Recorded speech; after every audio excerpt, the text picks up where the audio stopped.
Hello students, आज इस video में हम कर पर चर्चा करेंगे। कर को इंग्लिश में टैक्स कहते हैं। कर दो प्रकार के होते हैं, प्रत्यक्ष कर और अप्रत्यक्ष कर। प्रत्यक्ष कर वो होते हैं जो जिस व्यक्ति पर लगाए जाते हैं वही उसका भुगतान करता है, जबकि अप्रत्यक्ष कर वो होते हैं जो जिस व्यक्ति पर लगाए जाते हैं वो उन करों को आगे की ओर विवर्तित कर देता है, यानी आगे की ओर बढ़ा देता है। तो वो कर वो व्यक्ति खुद ना देकर दूसरों पर टाल देता है। वो कर दूसरा व्यक्ति उसका भुगतान करता है, उसे कहते हैं अप्रत्यक्ष कर। डाल्टन के अनुसार प्रत्यक्ष कर वास्तव में उस व्यक्ति द्वारा चुकाया जाता है जिस पर वो वैधानिक रूप से लगाया जाता है, जबकि अप्रत्यक्ष कर एक व्यक्ति पर लगाया जाता है लेकिन उसे पूर्णतया या आंशिक रूप से अन्य व्यक्तियों द्वारा चुकाया जाता है। इस प्रकार अप्रत्यक्ष कर वो है जिसे विवर्तित किया जा सके, जबकि प्रत्यक्ष कर वो है जिसे विवर्तित नहीं किया जा सकता है। अब है प्रत्यक्ष कर के गुण, पॉइंट्स दिए हुए हैं। पहला है न्यायशीलता एवं कर देय योग्यता, दूसरा उत्पादकता, तीसरा निश्चितता, चौथा लोच, पांचवा मितव्ययिता। वैसे ही इसके दोष दिए हुए हैं। पहला है कर अपवंचन। अपवंचन का मतलब होता है चोरी, कर चोरी। दूसरा है असुविधाजनक, तीसरा है करों की मनमानी दर, चौथा है सीमित क्षेत्र, पांचवा है बेलोचदार। उसी प्रकार है अब अप्रत्यक्ष करों के गुण। कर वंचन संभव नहीं, पहला। दूसरा है लोचदार, तीसरा है सुविधाजनक, चौथा सामाजिक कल्याण के अनुरूप, पांचवा व्यापक आधार। अब इसके दोष हैं। उसमें पहला न्याय की कमी, दूसरा अनिश्चितता, तीसरा कर वंचन, चौथा नागरिक चेतना का अभाव, पांचवा मितव्ययिता का अभाव।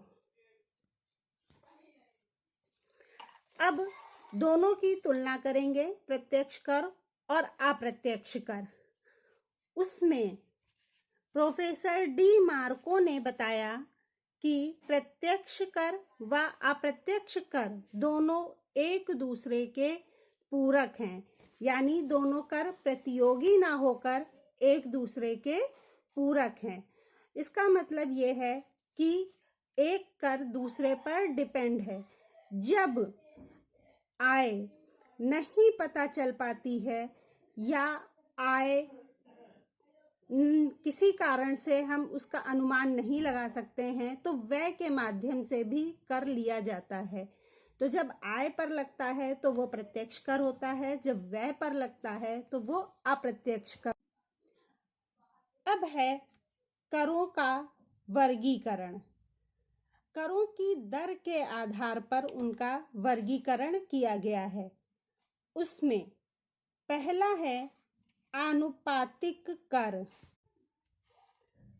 आनुपातिक कर में एक निश्चित मात्रा में कर लगाए जाते हैं।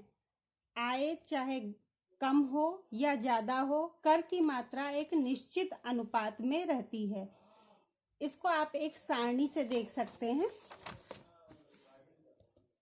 ये सारणी बनी हुई है, ये है आय स्तर, पहला कॉलम। दूसरा है कर की दर, तीसरा है कर की राशि।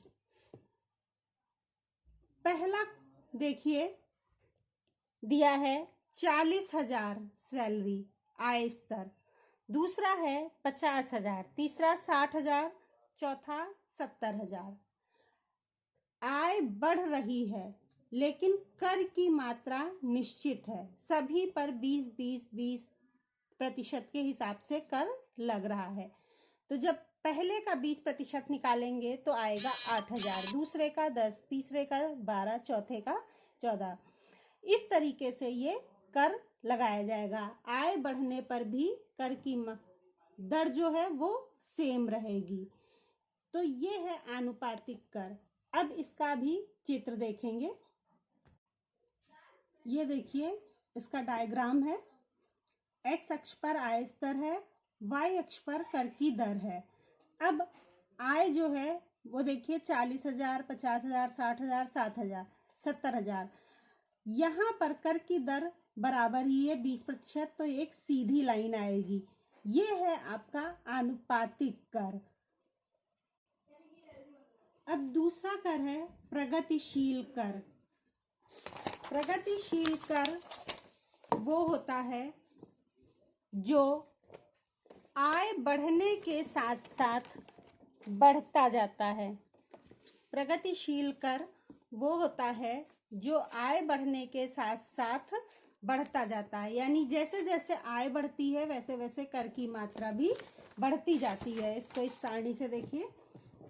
ये है आय स्तर 40,000, 50,000, 60,000, 70,000। इस पे देखिए कर की मात्रा बढ़ती जा रही है। पहले जब 40,000 था आय तो कर की मात्रा थी 5%, फिर जब 50,000 हुआ तो 10%, फिर 60,000 हुआ तो 15%, फिर 70,000 हुआ तो 20%। उसके हिसाब से ये कर की राशि निकाली गई है। जब 5% था तो आया है 2,000, फिर जब 10% था तो आई है 5,000, फिर जब 15% तो 9,000, 70,000 पर 20% तो 14,000। इस तरीके से जैसे जैसे आय बढ़ रही है वैसे वैसे कर की मात्रा बढ़ रही है। तो इसको कहते हैं प्रगतिशील कर, बढ़ता हुआ कर। अब इसका एक डायग्राम देखेंगे। ये है प्रगतिशील कर का डायग्राम। इसमें जैसे जैसे आय स्तर बढ़ रहा है वैसे वैसे कर की मात्रा भी बढ़ रही है। देखिए जब 40,000 आय है तो कर की मात्रा 5% है, फिर 50 है तो 10 है, 60 है तो 15 है, 70 है तो 20 है। यानी जैसे जैसे कर बढ़ा है, जैसे जैसे आय बढ़ी है वैसे वैसे कर की मात्रा बढ़ी है। ये है प्रगतिशील कर। अब तीसरा है प्रतिगामी कर। यह प्रगतिशील के विपरीत होते हैं, यानी जैसे जैसे आय बढ़ती है वैसे वैसे कर की मात्रा कम होती जाती है। प्रगतिशील में था जैसे जैसे आय बढ़ती है वैसे वैसे कर की मात्रा बढ़ती है, जबकि इसमें इसका उल्टा होता है, जैसे जैसे आय बढ़ती है वैसे वैसे कर की मात्रा कम होती जाती है। अब इसको इस सारणी से देखेंगे। ये देखिए आय स्तर है 40,000 आय है तो कर की मात्रा 20% है। जब 50,000 आय हो गई तो कर की मात्रा घट गई, 15% हो गई।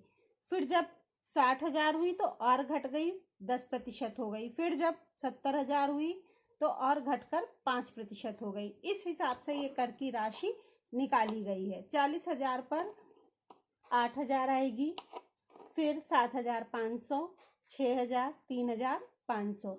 यानी जैसे जैसे आय स्तर बढ़ रहा है वैसे वैसे कर की मात्रा घट रही है। इसको एक डायग्राम से देखेंगे। इसका डायग्राम देखिए। ये जैसे जैसे आय बढ़ रही है वैसे वैसे कर की मात्रा घट रही है। देखिए 40,000 पर कर था 20%, फिर 50 पर कर घट के हो गया 15%, फिर 60,000 पर हो गया 10% और 70,000 पर हो गया 5%। यानी जैसे जैसे आय बढ़ रही है वैसे वैसे कर की मात्रा घट रही है, तो ये वक्र नीचे को गिरता हुआ बनेगा। ये है प्रतिगामी कर का वक्र, जो नॉर्मली नहीं होता है, क्योंकि आय बढ़ने के साथ साथ कर की मात्रा घटती हुई दिखाई गई है, जो व्यवहार रूप में नहीं पाया जाता है। चौथा कर है अधोगामी कर। यह पहले तो प्रगतिशील रहता है, उसके बाद आनुपातिक हो जाता है। यानी इस कर में 2 करों का समावेश है। थोड़ी दूर तक जब तक आय बढ़ती है तब तक कर की मात्रा बढ़ाई जाती है, फिर एक सीमा के बाद आय बढ़ने पर भी कर की मात्रा बढ़ाई नहीं जाती है, सेम रखी जाती है। वो थोड़ी दूर तक प्रगतिशील कर कार्य करता है, फिर उसके बाद वो आनुपातिक हो जाता है। इसको इस सारणी से देखिए, ये है आय स्तर, ये कर की दर है, ये कर की राशि है। आय स्तर देखिए, जब पहले ही 40,000 है तो कर की दर है 5%, उस हिसाब से आएगी 2,000। जब 50,000 हुआ तो कर की मात्रा है 10% और इस हिसाब से है 5,000 कर की राशि। इसके बाद जब 60,000 है तो कर की मात्रा 15% है और राशि आएगी 9,000। इसके बाद जब 70,000 हुई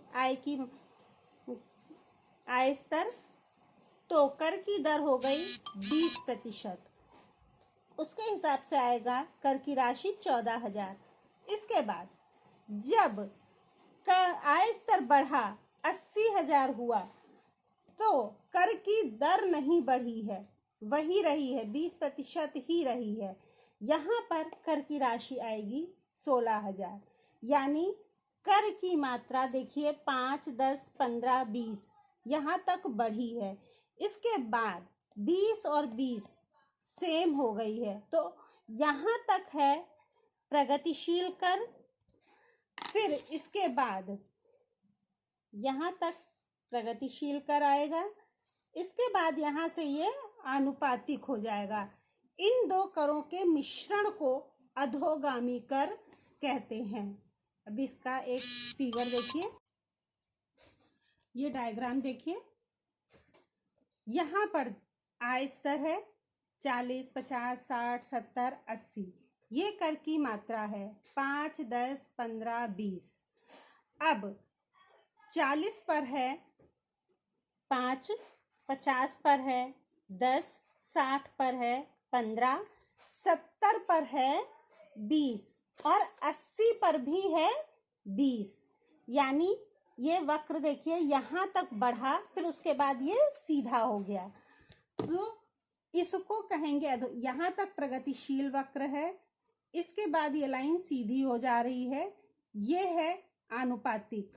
यानी ये 2 करों का मिश्रण है, इसको कहते हैं अधोगामी कर। ये चारों प्रकार के कर वर्गीकरण में आते हैं। 4 वर्गीकरण थे। अब 2 प्रकार के कर और होते हैं, वो है एक विशिष्ट कर। विशिष्ट कर वे होते हैं जो वस्तु की संख्या, आकार या भार के आधार पर लगाए जाते हैं। दूसरा होता है यथा मूल्य कर। यथा मूल्य कर वो होते हैं जो वस्तुओं के मूल्य के आधार पर लगाए जाते हैं। इस वीडियो में इतना ही। आपको कुछ पूछना हो तो आप